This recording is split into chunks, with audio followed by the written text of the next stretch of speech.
The 2017 Audi A4 is the first model year of this brand new generation of the A4, and now 8 years later, this is a phenomenal value on the used market. And so in this video, I'm going to cover the exterior, the interior, take it for a drive and see what it's like out on the road, as well as talking about the kind of fuel economy you can expect, and also the pricing and how it compares to the competition these days. And also a huge thanks to Audi Pittsburgh for providing me here with this very nice Tango Red example to review for you guys today. And so as far as the 2017 A4, well, I have to say, as an 8-year-old design at the time of filming this here in 2025, this is really aged well. I think it looks really modern, still really sharp, and still looks very nice and high-end and expensive in my opinion as well. Let me know what you think about it in the comments below. But you know, I think it's a testament to this design that all these years later, this still looks really good. And I think that was one of the trade-offs of, you know, this was one of the, you know, less exciting ones whenever it first came out. The styling wasn't as bold as some of the competitors, but now, you know, I think some of those look a little more dated than this does. And so I just think they did a great job here on the styling. And this one also has the S-Line package. This is a Premium Plus that also has some extra options. So it's pretty close to the Prestige trim. So, you know, kind of the upper end of the lineup here. And yeah, the fact that this very nice example is, you know, one of the many that are out there, that this is like under $15,000, you know, again, has all the bells and whistles really, and is really nice. But otherwise, you know, as far as the S-Line, you know, you get the sportier look, slightly sportier bumpers and wheels and the badging here. You know, you have this nice long silhouette here. And going out to the back, you have, you know, some still nice sharp taillights there that look great. And just the proportions are really nice. You have a little bit of a longer hood here on this generation. And it's also just, you know, a great value because this is the first model year of, again, this current generation that even in 2025, it's based on this same car. It's the same exact generation. Obviously, it's had some facelifts and some tweaks and improvements, but you still get the same core car for, you know, a fraction of the price of a new one. And so yeah, I just think it's still a really nice looking car here. But let's check out the inside. The interior of the 2017 A4 is also really nice, and it's really impressive how well this has aged too. And also, this vehicle has almost 94,000 miles, 8 years old, and this also shows how these interiors really hold up really well, especially when they're well cared for. This car was very well maintained, and it shows. But it really, you know, shows that these have the capability to really stay in pristine condition if you take care of them. And so, you know, you have really good tech here still. You have really good comfort. And this one, like I said, is pretty fully loaded. This is a Premium Plus, this example, that also does have the tech package, the convenience package, and the cold weather package. And I'll get into what you get in all those packages and what to look out for on the used market. But first thing, sitting down in these seats. So these are the regular seats. There are sport seats that come along with a sport package. This vehicle does not have that package. So these are the regular seats, and they're really nice and comfortable still. The leather still feels nice and rich and durable and has a nice grain to it. And in Premium Plus here, they're heated and memory seats as well. So that's what we have here. Prestige will give you ventilated seats as well, and some perforation, which would be nice to have here. We don't have any perforation. So these seats may get a little hot in the summertime, especially these black ones. You could get other shades of leather, you know, colors if you'd like, but yeah, really great as far as all the comfort goes here and all the usual adjustments here as well.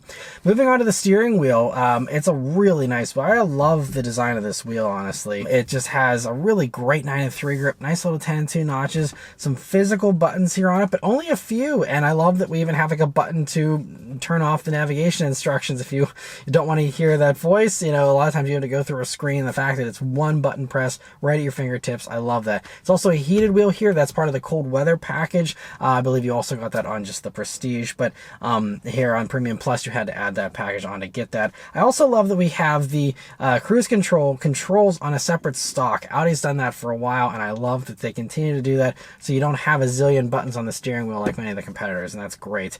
You also have nice paddle shifters here on the back of the wheel, but yeah, just a fantastic wheel. The gauge cluster here is also very nice. So here in Tech Package, Premium Plus, and Prestige, you'll get this 12.3-inch Audi virtual cockpit.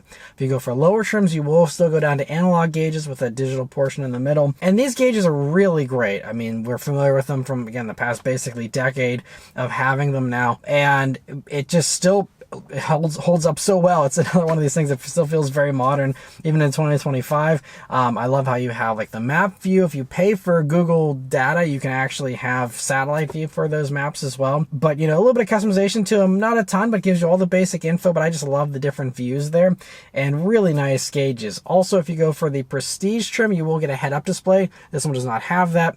You know, not a big loss in my opinion, but if you're someone who likes that, just know that is available in that top trim. Now, coming over to the middle of the dashboard here, you have an 8.3-inch screen up top here. It is not a touch screen. That is one area where this, you know, has aged a little bit, but thankfully it does have Apple CarPlay and Android Auto. It's wired in, you have to plug in through a USB-A jack here. But, you know, the fact that it still has that really future-proofs this vehicle. And, you know, to use the screen, you have this wonderful controller, which, listen to those clicks. I mean, it still is just, again, top notch even in modern times. All these buttons and switches all just feel so nice. Very easy to navigate too. Sometimes going into the sub menus and stuff can be a little bit of extra work in this. Tech package also does give you the navigation, but it all is just very nice and high resolution still. And, you know, again, looks a little dated, but completely fine, does all the stuff you need it to do, and does have satellite radio as well in these. But yeah, I think I have no complaints with it whatsoever. It's really well done. Now, coming down, you also do have wonderful controls here with metal switch gear and these knurled metal knobs, which again, so nice with the resistance and the sound and the feel. Audi just knocked it out of the park with this interior, and you know, there's a few buttons around it. I also love that, you know, this whole interior has no piano black plastic aside from a tiny little bit at the bottom of the steering wheel here, but everything else is a nice textured material that feels great and looks great and ages really well too, because you don't have a zillion, you know, these scratches like you see on all this piano black stuff that we see from many companies, including Audi these days. So I really think this was the right track in the sweet spot here as far as these Audi interiors, especially back then. But anyway, coming down, you have, you know, just a row of other buttons there. You have another little tiny slot for something along with a 12-volt power outlet. You also have your cup holders here, which are a little bit on the small side, I will say. And I can see how these, if you had a really large drink, it might kind of get in the way of the climate controls and might not be the perfect fit there. So that's one little critique, but, you know, should be fine for most size cups as long as they're not, you know, big gulps or something. But anyway, behind that, you'll have, again, that controller and also these numerical shortcuts, which you can program for anything. The previous owner just kind of had it be, you know, be his radio presets or whatever. But, you know, just a really nice, simple way to kind of have these shortcuts and the other little shortcut buttons right by it as well. You also have a really nice feeling shifter with metal and leather. Feels very solid, again, even all these years later. You have a nice little volume knob with more of that knurled metal, little slot for the key there. And again, this trim is just so nice with the open pore wood and this other textured plastic here. It does feel very premium. And then coming back, you have this center armrest, which is really nice and softly padded, and you can open it up, but there's also the open portion here in front of it. But it's a pretty long space. Unfortunately, it's not very deep, but you know, you could fit a sunglasses case, your phone, of course, things like that in there, and that's where you'll see those two USB-A jacks and an auxiliary jack. So it's great that you have all of that. Of course, you do have Bluetooth too for streaming and calls and all that. Now, the other thing to mention before we go to the back is these stereos. So if you go for this Premium Plus trim, you get this Bang & Olufsen stereo, and that's 19 speakers and 755 watts of power. And Audi does some excellent Bang & Olufsen stereos, and I don't have a good source to really test this one out the best, but you know, I'm sure once you plug in your phone for CarPlay or something like that, you know, it'll be a really top-notch audio experience. I have no doubts about that. Now, moving on to the back seat here in the A4. It's honestly a little tighter than you might be expecting when you look at the outside of this vehicle. It looks like it would have a bigger back seat than it does. Now, I'm 5'9", me sitting behind myself. I do fit, obviously, and you know, I have a couple inches of legroom to spare, depending on where your knees hit and how tall your, you know, legs are. I mean, you may have your knees either go right into that nice little cutout, or you might not be able to get into that cutout.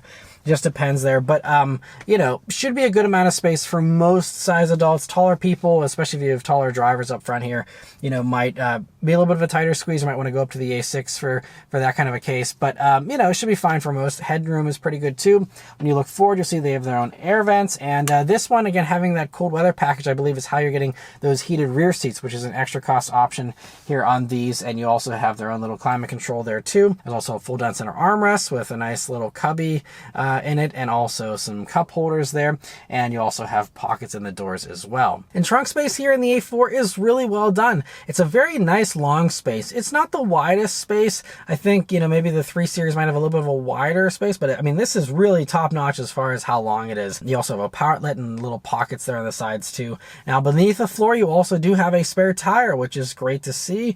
And, you know, so yeah, a really good amount of trunk space here in these. And so yeah, let's just start it up and go for a drive. So the other great thing is, of course, these all come with keyless access at this point, keyless entry and push button start. And this is the key that you get here. It's, you know, really nice. You got some metal here on it, on the bottom and the buttons there. And not too big, nice and thin actually, and really nice key. So you just leave that key in your pocket though, hit the engine start button, and it starts right up. All right, so setting off here in the 2017 Audi A4. So the first thing you notice about this vehicle, I think the first thing I was actually really impressed with is the fact that it's really smooth from a stop. This does have a dual clutch automatic transmission, a 7-speed dual clutch that they even use to this day in the A4. And, you know, it's just really well behaved. Again, even this one, almost 94,000 miles. I'm going to say it a lot in this video, but perfectly smooth from a stop here. Honestly, I think it feels slightly more responsive than the 2025 A5, the brand new generation here that I just tested not too long ago. But it's so nice from a stop, very responsive. It's also impressive how quiet this vehicle is. When Car and Driver actually tested this back in 2016 when this was brand new, they actually found that it was quieter than the A8 in 2016, and it was actually quieter than even like an S-Class. I mean, top-notch refinement. And so, I mean, we're not going fast, but you can hear just how quiet it is, and you'll continue to experience that as we're out on the road, where usually I pick up a lot of road noise. You probably won't hear much in this video. And that just shows the, again, refinement, the luxury, the level of luxury that you get in this, which I think does kind of make it a cut above most of the others in this segment that it competed with and continues to compete with. Other things here, visibility is excellent. You have really nice thin A-pillars, even with the speakers that they have in them. You know, it's impressive how thin that is. You also have great view out of the sides, view out of the back is very good. You do have a backup camera as standard here, and you do also have park sensors, but this was before the days of 360 cameras. Also, brakes felt nice and very responsive, very normal feeling. This vehicle too, again, whenever you follow the maintenance recommendations from the manufacturer to a T, I mean, like, this car still drives like a brand new car. And that's really why, you know, if you're on the used market looking for one of these, or for anything for that matter, you're definitely going to make sure you know, check the Carfax or check the maintenance records, and make sure you have maintenance records, regular oil changes, regular servicing, because it really does help this to just, again, still feel like it drives like a new car, which is, you know, impressive for something, again, that's this old and this high mileage. Other things here though, throttle response is nice and good, and everything else just feels really nice and dialed in. So steering weight can change depending on the mode you're in. I'm currently in the auto mode, which is kind of a nice happy medium. It's a little dead though. I mean, you don't feel a ton through the wheel, and I think that is an area where some of the competitors do a little bit of a better job, I think. Especially, I mean, Alfa Romeo Giulia has phenomenal steering, but even like 3 Series I think might have a little more feel to it. But you can of course have a sportier mode to give you extra weight and all that if you'd like. And speaking of the sportier modes, we'll go ahead and put it up into the dynamic mode here, and we're going to turn down onto this back road and see how it accelerates. There's also an individual mode if you want to have you know, a little bit of difference there. But anyway, here we go. Nice and responsive. Wow, a nice upshifts there and a little burp there, and very well done. So this thing, it moves really quickly. Honestly, I was impressed with just how fast that felt for just a regular A4. It's really nice and punchy. So we are running a 2-liter turbocharged 4-cylinder engine. It does 252 horsepower, 273 pound-feet of torque. And 0 to 60, I think Car and Driver measured these at like a 5.2 second 0 to 60 time. And it's impressive. It's really responsive there when I stomped on it, even rolling, and just does a really good job. So this was a nice improvement for 2017, by the way, over the prior generation. You got like 32 more horsepower over a base A4, and I believe you had like 15 to 20 more pound-feet of torque as well. And it also, I feel like this motor might be underrated, because something with those kind of specs shouldn't be doing that fast of a time, and the fact that this still even feels very fast, again, all these miles later, makes me think these were definitely underrated. Now, they did recommend premium fuel for this motor, so keep that in mind. But yeah, really very responsive from a stop there. Of course, it puts all the power again through this 7-speed dual clutch automatic. For 2017 and 2018, you were able to get a manual. I think it was late availability in 2017 and then 2018, and then they dropped it after that. You could get a manual transmission in these, believe it or not. I've never seen one in the wild or tried one, so I can't say how it feels, but just know that was actually available, believe it or not, which is great. But this road that we're on now usually generates a lot of road noise, and you know, you hear a light hum, but it's really not bad. So we're coming up some corners here I always take, and let's see how the A4 handles. So we have 245 wide tires there, these Ironman kind of not name brand tires, so not gonna probably have the most amazing grip, but it's honestly still just doing really well. And I like the way this is set up, where it does, you know, have a little bit of lean to it, just because again it's set up for comfort, but it's still, you know, really nice flat handle. We of course have the Quattro all-wheel drive system, and it can put up to 60% of the torque to the rear, but it really powers out of that corner nicely there. And you also have torque vectoring here in these, where it'll use the brakes to brake the inside wheel there and kind of tuck in the nose to help this to feel more neutral. And again, this is also just the regular suspension setup, I believe. There was a sport package that was available, which would lower these by 0.9 inches over a regular A4 and give you a sportier suspension setup and the sportier seats. Or there was the adaptive dampers you could get, which drops it by 0.4 inches and gives you the variability of having them be softer or harder for those dampers, you know, to suit the whatever your mood is, and really adjust the car to your liking. This has neither of those packages, and by the way, you couldn't get those packages together, so you had to choose between either just sporty all the time or adaptive dampers. Yeah, so, you know, but I have to say, I mean, just the regular suspension setup still feels really great. And you know, also it's helped by the fact that these are very light. These weigh I believe 3,671 pounds is what Car and Driver tested theirs at way back in the day. And I like, man, upshifts sound great in this thing. I was not expecting to really get any kind of exciting exhaust note, but that sounds actually quite good. And if you are someone who wants a little more sound, I'm sure tinkering with that with an aftermarket exhaust give you a really nice sound, actually. But yeah, this drives great, and it's so smooth combined with these nice soft seats. You know, I think I've driven everything in this segment, you know, for either a short distance or a long distance, and I think this is probably the most comfortable, or it's right up there with like 3 Series, I think. But I'd even say, again, it's been a couple of years, but from my memory, this feels even a tiny bit smoother than 3 Series. And also, you know, we do have these S-Line wheels. I think you could go down to a slightly smaller wheel too. That would probably give you an even smoother ride if you're really after that. And of course, again, there's always the aftermarket if you want to have things be even stiffer if you want. But I think this is a really happy medium, and this really makes for a great daily driver, a really nice and comfy vehicle.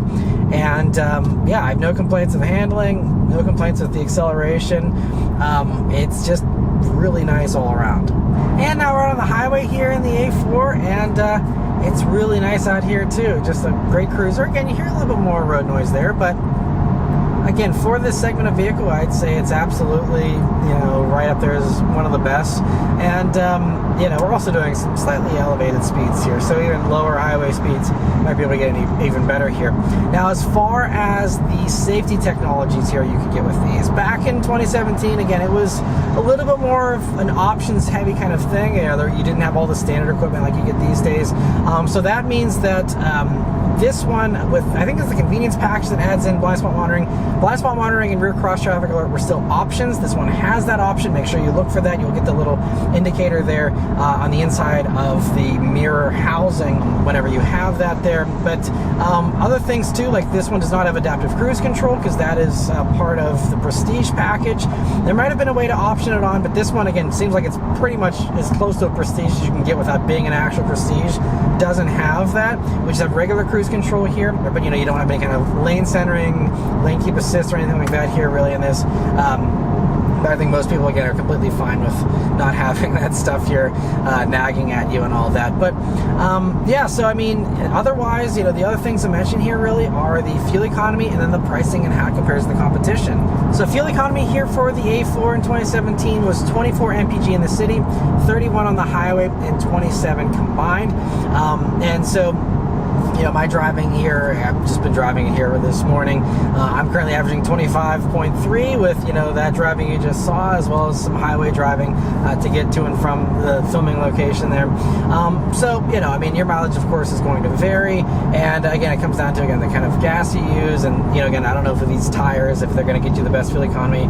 Tires are very important for that. And so is, keeping up with those maintenances. These engines do call for the carbon clean out process there to get rid of the carbon buildup, because this is a direct injected engine. So that's going to be one of those things. If you want the best fuel economy, you got to make sure you stay up on that recommended maintenance as well. But the Audi and Volkswagen Group stuff does have a potential to overperform at times. So just keep in mind, you may be able to actually beat, especially that highway rating, if you take it easy and have the cruise control on. But lastly, let's talk about the pricing and how this compares to the competition. So this car was $14,799 as tested, but it actually sold right after I reviewed it.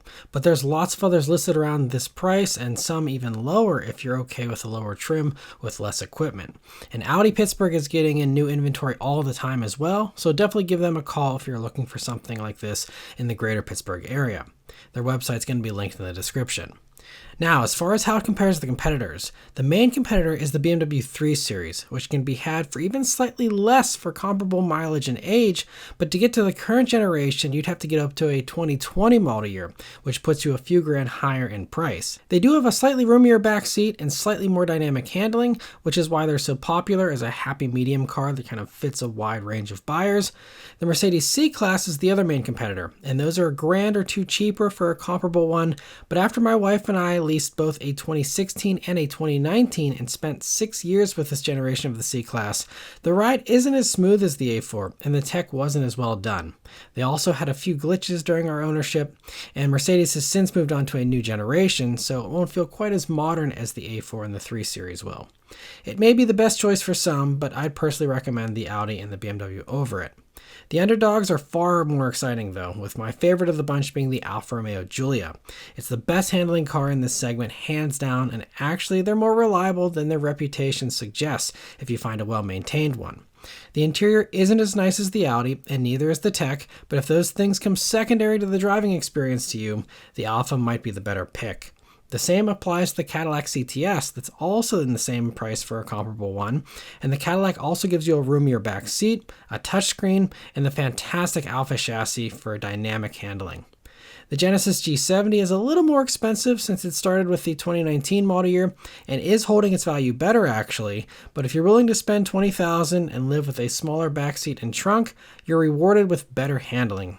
Other competitors are the Jaguar XE, which is another often forgotten underdog, the Volvo S60, the Acura TLX, and the Lexus ES and IS, which are both the most reliable of the bunch, but the IS will be a tad smaller, and both will run you over $20,000 for similar miles and age. So as you can see, there's lots of options, and I've reviewed all of them, so if you'd like to hear more of my thoughts about any of these, search for those reviews on the channel here to see my reviews of them. And if you'd like to get help figuring out which car is best for you, I also now do one-on-one car advice calls where I can give you personalized advice and really figure out what will be the best choice for you. So check that out on my website at mattmoranmotoring.com. But yes, overall, I really love the A4 here. Again, I think it's kind of a nice sweet spot, especially if you're someone who's more comfort-minded, or again, just go for those sport packages, even if you aren't, and you want something sportier. But, it's not the best handling of the bunch, but I think it has some of the best comfort. I think it has one of the best interiors of the bunch. I think it is some of the nicest styling these days as far as how it's aged of the bunch. And I think they did just such a fantastic job on this generation that it continues to be in use today. And I think that speaks volumes of just how, well they did for this generation whenever this came out 8 years ago. And it's why I think it's a phenomenal value on the used market.